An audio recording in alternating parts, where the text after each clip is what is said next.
Please welcome from Advisor Craft Media, Jim Ruta. What is a practice management trap? Well, a practice management trap is business or performance advice that you get from a presumed practice management authority that has the opposite effect you expected. Now, you would think there wouldn't be much of this sort of thing in today's advanced financial services world, but you would be wrong. It is much more common than we would hope. In fact, I believe these traps have been really institutionalized into and generally accepted by the industry as gospel. They have just not been questioned. And it's not helping productivity. And I believe it's time to change that. Traps are an insidious problem in the life insurance business. You want to do better in the business, so you follow advice to help improve your results. But your business doesn't get better, even though you are following the advice that you're given. Now, while you believe that you are getting good advice, instead, you are setting yourself up for average at best and failure at worst. What's worse is that the reality of your ongoing problem doesn't show up for years. And by that time, you are already mired in the wrong protocols, and it takes an awful lot of effort and determination to extricate yourself from it. But it doesn't have to be that way. Here are the major issues that come from taking the wrong advice for the life insurance business and how you can help your agents avoid or escape the problems altogether. When they recognize where they may have already gone off track, well, then they get a chance to make a course correction much earlier than they might have otherwise. And they can get back on track and then back on towards the very top of the life insurance business. So, what is the essential problem here? Well, most practice management advice today is built sort of for and around an investment trailer compensation business model. To work effectively, this advice requires a regular income unrelated to new sales. This is no surprise, of course, because the financial services business, as promoted by organizations and associations and really even regulators, is set up in a holistic model based in investment business. That means that the practice management advice related to it depends on the advisor growing an asset, or as some will call it, an annuity of trailing commissions and fees to allow for what the holistic job is prescribed to be. Now, few people say this directly, but because the financial services industry has become totally money business focused, that's what today's practice management advice is all about. You see, today the industry is more focused on selling securities than it is on selling security. Today's financial services business is all about building a big and bigger book of business with large and larger accounts, and then more or less sitting on it, collecting trailers and servicing business. Well, that comes up. It does not seem to be about helping more and more people become financially secure. Instead, it's about building a stream of income you can live with in the style to which you would like to become accustomed, and then servicing that business to keep that cash coming in. It's about building a clientele up to about 130 client families or family groups, and then continuing to manage their money and tweak their plans as their life changes and some new needs are potentially exposed. A lot of this is about building the business for the advisor so that they have the security that they want. Now, to be clear, there is nothing inherently wrong with the money business and practice management advice for success in it. It's important business. Of course it is. I'm not talking about good versus bad. I'm talking about appropriate versus inappropriate for life insurance agents, a long-suffering group that is not the golden child of the industry. The problem is that a money business practice management strategy will kill you if you're in the life insurance business. It will not work to help you build a successful and sustainable business, and will instead slowly dismantle the insurance business that you wanted to build, that you hoped to create. Unfortunately, investment advisor practice management advice makes you less life insurance productive for a whole list of reasons. The traps, as I call them, follow investment coaching advice at your own peril, because if you want to be insurance productive, well, you won't be. You'll become average, not awesome, mediocre, not magnificent. That is why insurance agent productivity has deteriorated so much in the past couple of decades. We are simply following the wrong practice management advice. So what are the practice management coaching traps for life insurance agents? Now, these are the traps that I have watched life insurance agents and life insurance-based agencies fall into because they are following inappropriate practice management advice. Practice management advice based in that asset-based level compensation model tricks life insurance agents into insidious habits that kill their productivity, and they don't even know what's happening. This practice management advice is actually hindering success and not accelerating it. So avoid these traps as a life insurance professional, as a life insurance agent, coach, leader, manager, and you will succeed more quickly and sustainable. Number one, the minimum client count trap. Now, investment practice management coaching says that you can only service a maximum number of clients and provide them with, quote, proper service. This concept likely started decades ago when mutual funds company AGF first promoted math like this for their representatives. And here's how it went. If you have just 2,000 hours in a year to work and each client needs 15 hours of your time to be properly serviced and advised, well, then you can only properly have 2,000 divided by 15, or about 130 clients in total. Maybe a few more, maybe a few less. Any more, though, and you are not doing the right job for your clients. So with this seemingly seismic revelation and their desire to be in the sexy money business, life insurance agents started ditching clients. Believe me, it was a thing. And to a large degree, it still is. And here's the catch. You cannot make a great living in life insurance with only 130 clients. It scarcely works even in the investment business unless you manage money for people with real money. And when I say real money, I mean, 6 and 7-figure sums of dough. Then you build a $50 or $100 million book, maybe larger, and depending on your particular aspirations, you can do very well. But this does not work with 130 insurance clients because there is so limited a long-term cash flow from those particular sales. You need many more sales, and you need them each year. Some top insurance agents have literally thousands of insurance clients. My friend, top-of-the-table producer George Sigurdsson in Winnipeg, Manitoba, Canada, has over 5,000. My friend of mine in Montreal, Lauren Schechter, has more than 5,500 doctors as clients. Van Miller, my client in Milwaukee, has more than about 8,000 clients. So it can be done because of the nature of the service regime for life insurance products. It just isn't the same. But how would the 130 client strategy work in the life insurance business? Well, sell even 130 significant insurance clients and you will do well for sure. But since you have mostly front-end loaded compensation after a couple of years, well, then you're going to be right back to square one.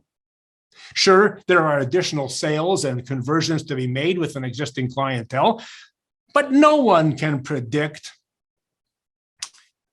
client purchase timing, and only working with 100 or so clients means that the odds are absolutely against you for sufficient new business from old business when you need it. You see, life insurance is a numbers game, and unless you are playing with large numbers, pretty much everything, you lose. So rather than 130 total, you will prosper in the life insurance business with more like 130 new clients each year. Maybe a few less, maybe even more. But which practice management coaching promotes that? Who's talking like that these days? You see, there is no practical limit to the number of clients you can have in the life insurance business, so long as you have the appropriate administrative support staff to help you. Van Miller has more than that 7,000 or 8,000 clients and only 3 staff. I know another with many, many thousands of clients and has even fewer staff. The life insurance business, when done properly, is a much lower maintenance business, so don't hold back on prospecting and clients, and you will avoid the trap.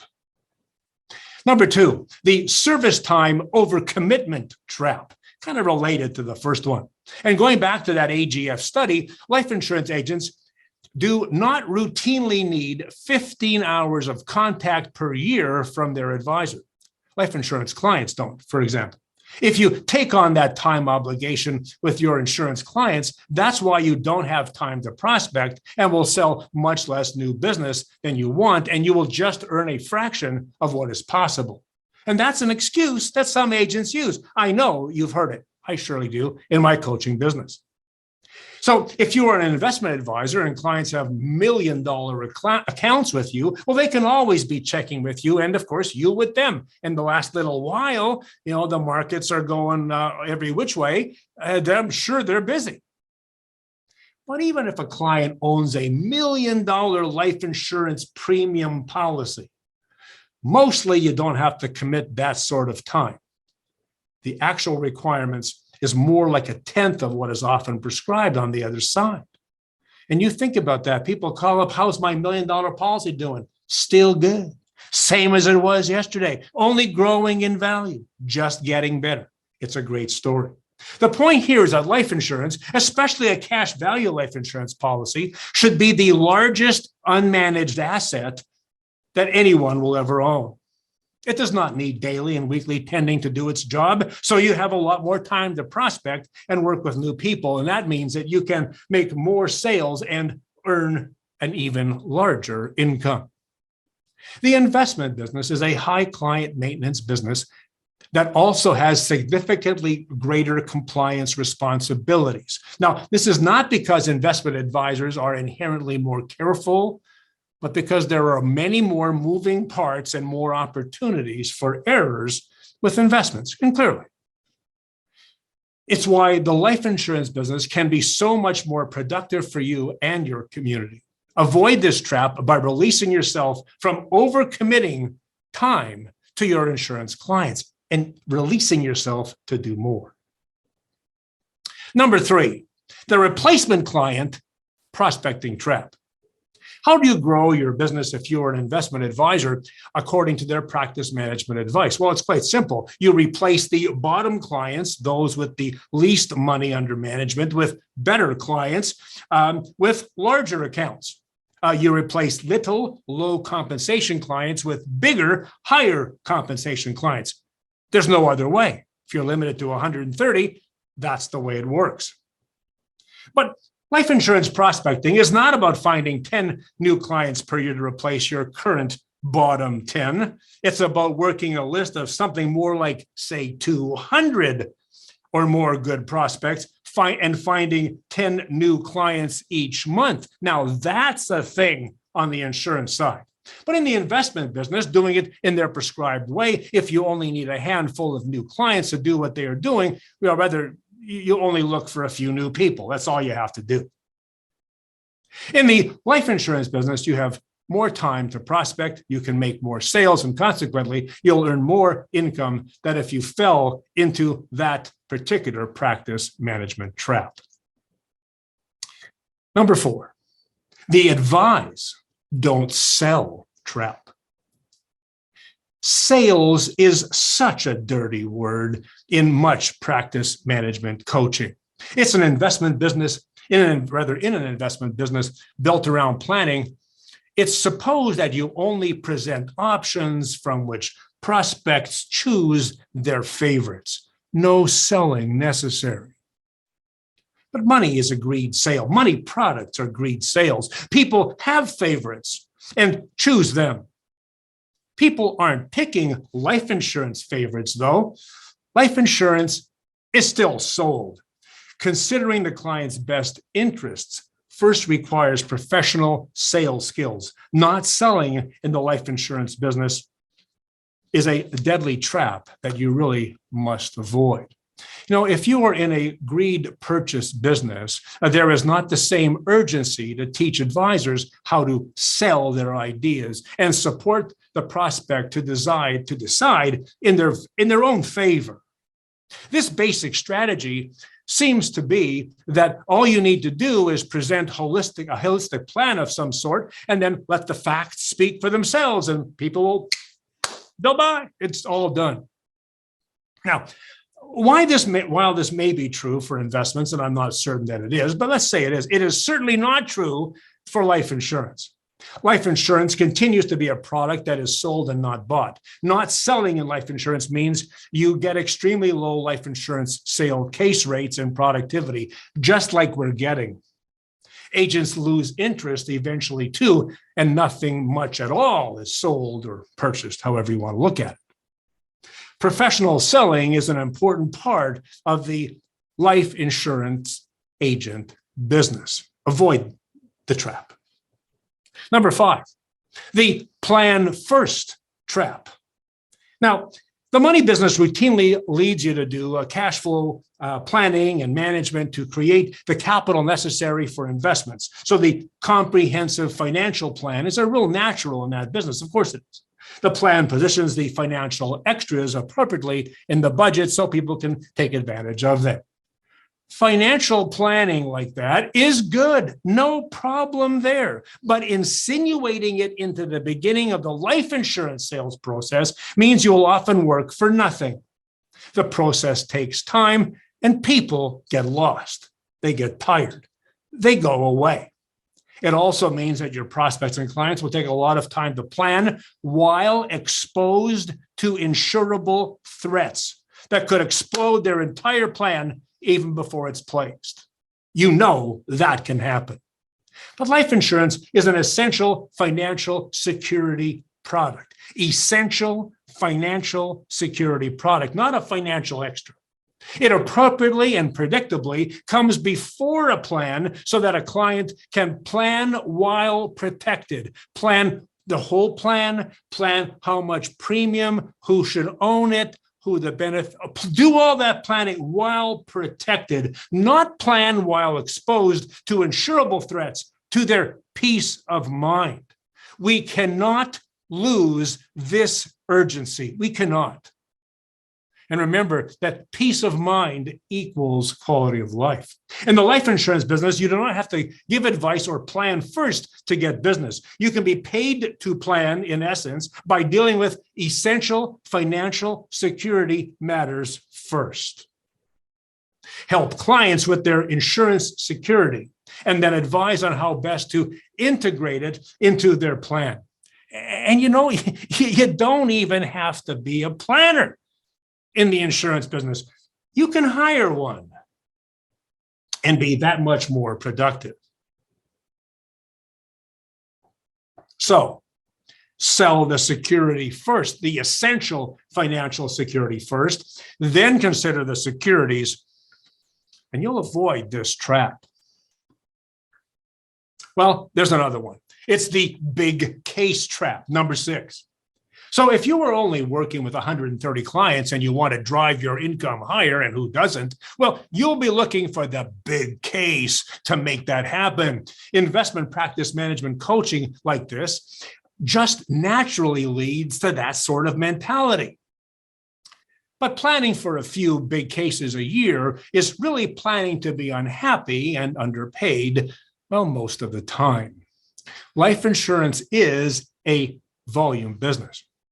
But there's another problem, and listen to this quote. If you chase a big case and you don't get it, you won't have any new business in the mill. And if you chase a big case and you do get it, you still won't have any new business in the mill. Either way, you will be left with no new business in the mill, and that is never a good thing. A top agent I know in Toronto with billionaire clients who wins his share of very big cases, but knew the risks of doing so, shared this story with me. His big concern was that his business never suffered what he called unused capacity, more time and staff to process business than there is business to process. He used to look out the door of his office and say, look, Jim, what are they doing? Nothing. Unused capacity. How many advisors have that problem? How many have unused capacity? Far too many, I suggest. You see, chasing big deals seems obviously productive because of the potential large value of the case, but the work involved eats up a lot of time without any guarantee of a sale. But again, it's an insidious problem. Big cases are all absorbing. There is so much to do, so much potential, maybe even overwhelming. And the next thing you know, you could be out of money or even out of business, even if you end up getting the case. That potential big payday distracts us and makes us less effective and less productive overall. Amid the big case, we subconsciously, and think about this, exchange effort for hope. And hope is never a good business strategy.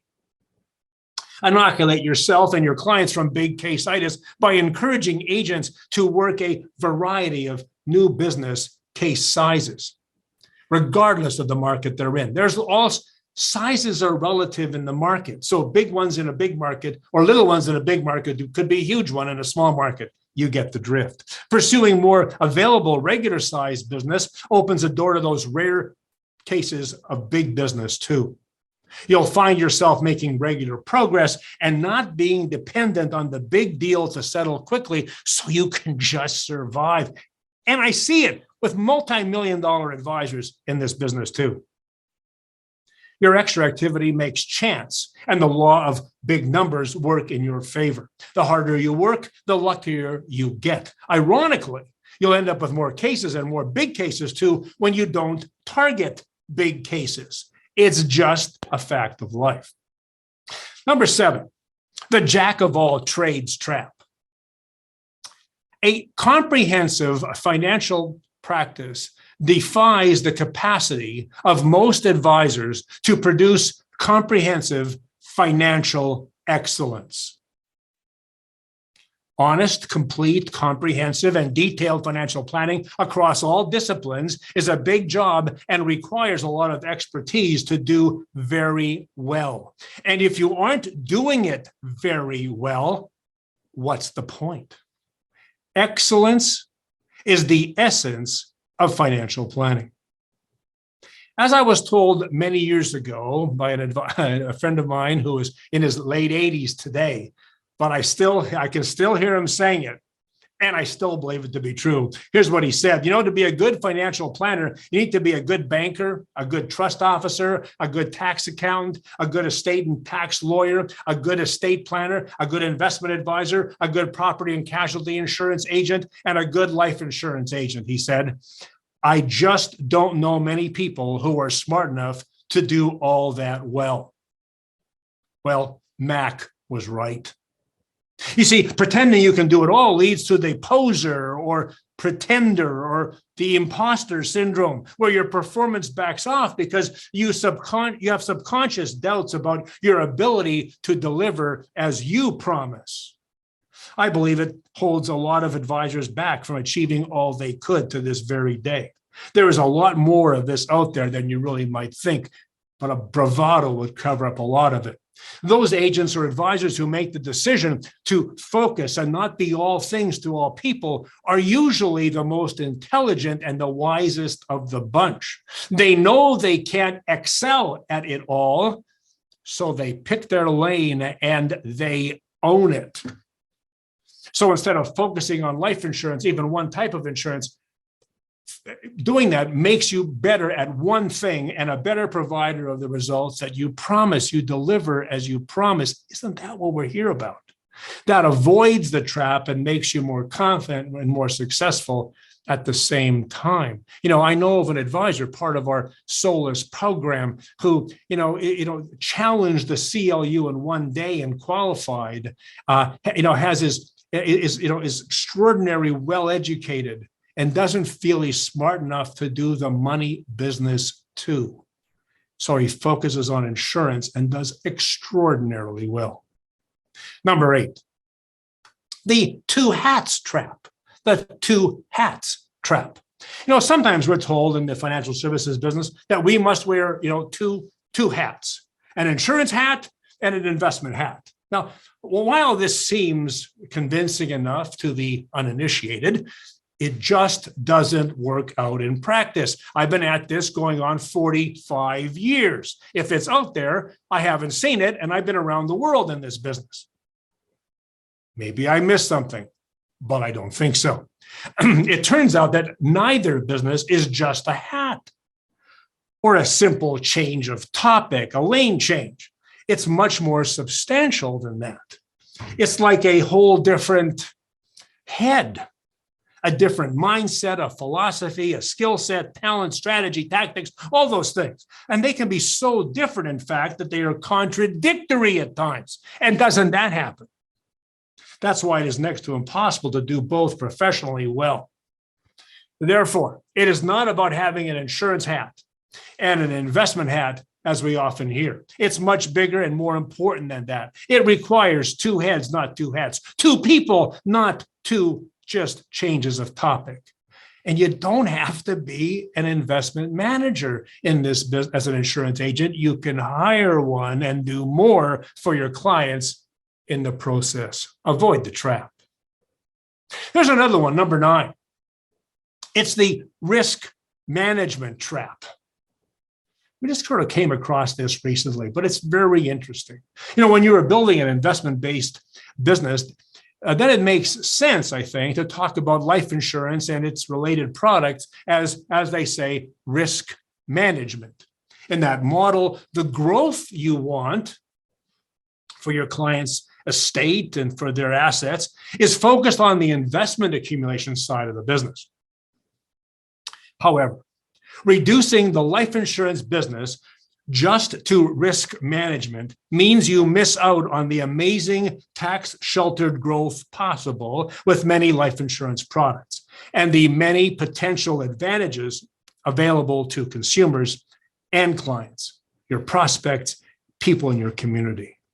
It's a mistake, and it reduces the sales and income potential of life insurance substantially. And I hear this all the time. Well, for these investment advisors who want to sell insurance, insurance is an afterthought to handle the, quote, risk management.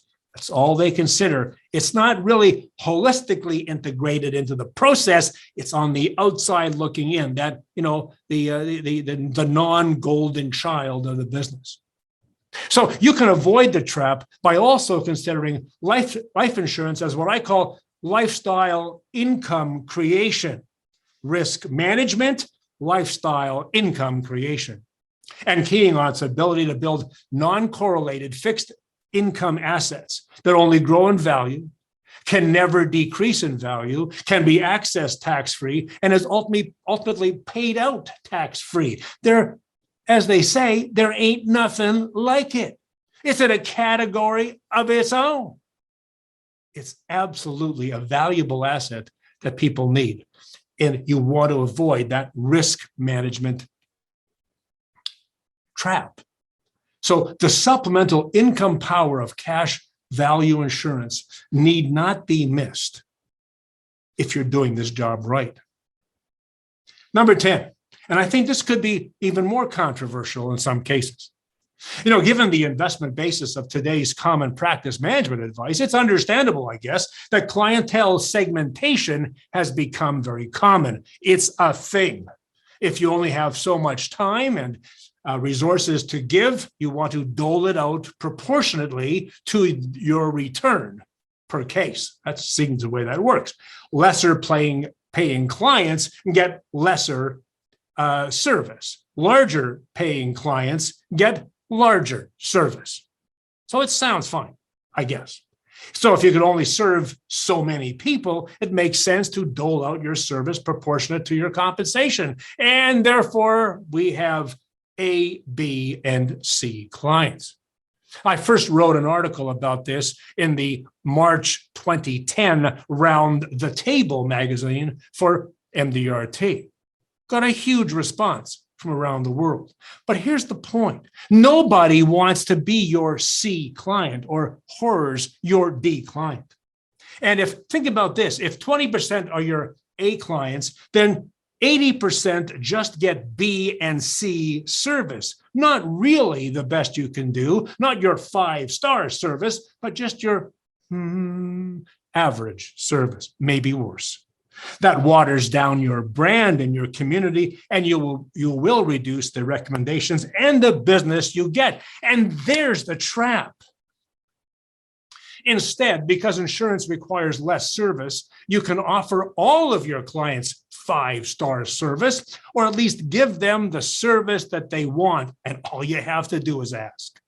You never know. And again, I'm thinking of some very, very successful advisors who tell me, you never know where otherwise C clients are connected and from where your next jumbo case will come. I know of a particular case where a guy had a client with about a $1,700 per month disability benefit and a $100,000 term policy, a very young lawyer, but changed firms. And the new firm ended up wanting what this young lawyer had. He kind of infected the whole group of them.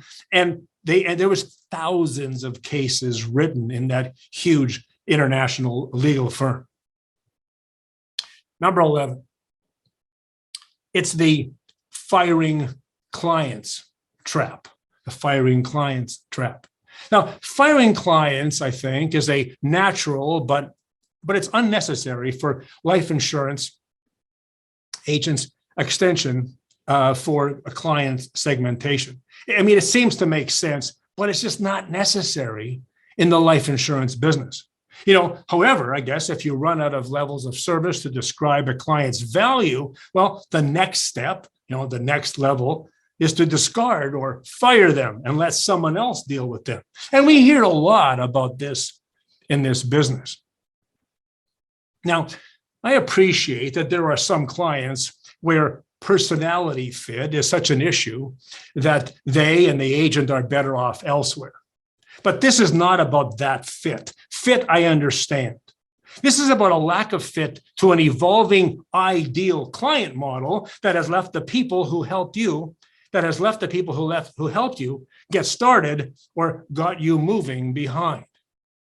So this is like growing out of clients rather than growing out of servicing clients because they don't make sense for you anymore. They were good at one time, but not now. Now they're for somebody else.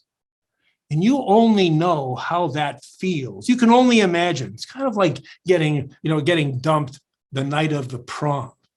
I think it feels that same way. In fact, I'm sure it does. So the trap for insurance agents is that once again, you never know where your next big case will come from. So discarding them means you lose that possibility. And having those possibilities actually, really, it just makes you feel better to know there's always that reservoir, a deep reservoir of potential business to work on. Instead, since service is a minor issue for these smaller cases, you keep them and grow your new business client list every single year, and you call them every single year too.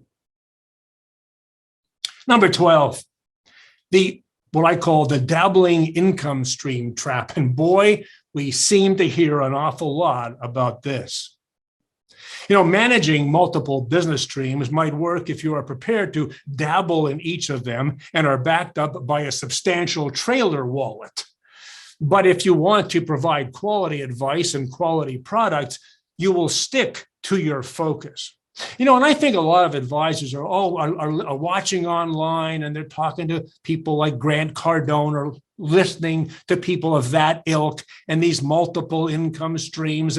And you kind of get it's a, I guess this whole thing is, it's very distracting. Multiple income streams from unrelated products is promoted really to increase income without much additional effort.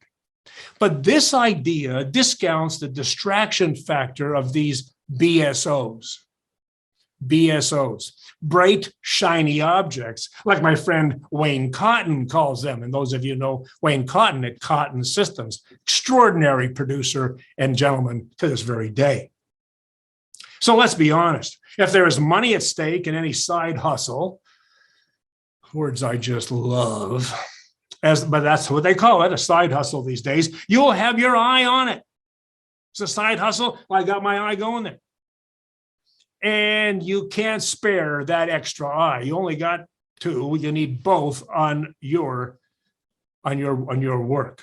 That extra eye is one that you can't have on the ball that you are playing, so to speak. And that makes you less successful. Consequently, multiple income streams are a trap because they tend to mediocritize the rest of your effort. The diffusion of focus reduces effort and it lowers performance. Those BSOs, the income streams, the dabbling income stream, because we just put our finger in a whole bunch of different pots. But think about this. Focus creates clarity. Clarity attracts results, and confusion repels them. You know, the very best people in this business are those who are very focused.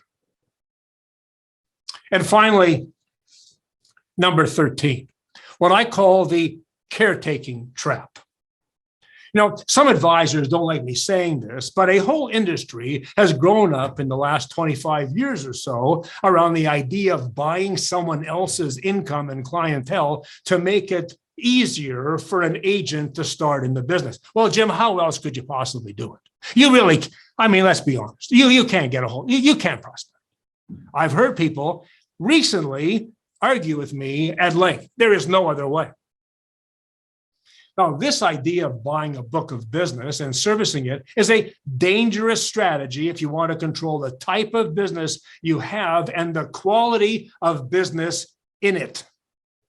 Book buying can easily teach client caretaking instead of business development and sales because it holds you back from the business you want because you don't create the clientele you want. Instead, you're really just burnishing the one that somebody else wanted and attracted and built and worked with and sold. It also includes a lot of potential, what I call embedded liability. And don't kid yourself. This is a real concern. And it's a good topic for another day. But the truth of it is embedded liability, mistakes previous agents made that will only creep up after you've bought it and you've been well settled into it. You may not even be paid for that business. I know of situations where the liability has extended to the purchasing advisor, purchasing agent, and the trouble just went with it.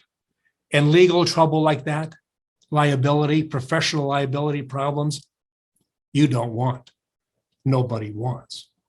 You see, prospecting for insurance provides the income and business creation control that you want. You build the business you want with the people you want. We used to tell people that's why you can build the business you want and work with the people you want, and then we buy somebody else's wants.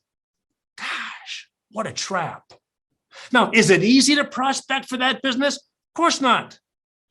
But that's why this work, the work that you do, that you encourage, that your associates do, is so very well paid when done well.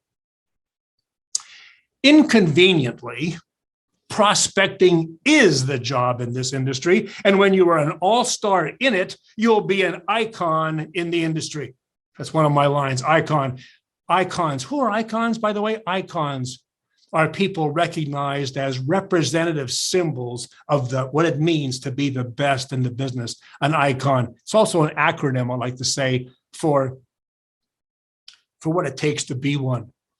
Inspiration, you need to be inspiring. Communication, you've got to communicate. Organization, have the system and process behind you. And numeration to set the goals and to match the activity with those goals to achieve what you want. So being an icon.